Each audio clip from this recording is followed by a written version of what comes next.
Matul is-seduta tal-4 filgħaxija tpoġġa fuq il-mejda tal-Kamra tar-Rappreżentanti ir-rapport tal-Awditur Ġenerali dwar iż-żieda ta' €500 lill-Prim Ministru u lill-membri tal-Kabinett.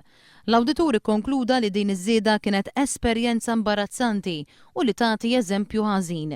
Iżda mistoqsi dwar dan Lorenz Gonzi ħarab milli jwieġeb. Ukoll li kienet imbarazzanti. Fir-rapport tiegħu l-Awditur Ġenerali jgħid li kemm il-poplu kif ukoll il-Parlament kellhom ikunu jafu b'dawn iż-żiediet. Il-Prim Ministru mhux biss ħarab milli jgħid jekk iħossux imbarazzat bil-konklużjonijiet tal-Awditur, iżda qal li floti ta' żieda tal-€500 il-Gvern mexa b'mod korrett.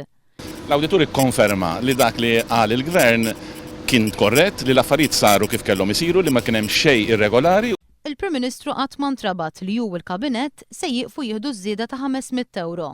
Anzi baqa' dejjem jiddefendi u jiġġustifika din iż-żieda.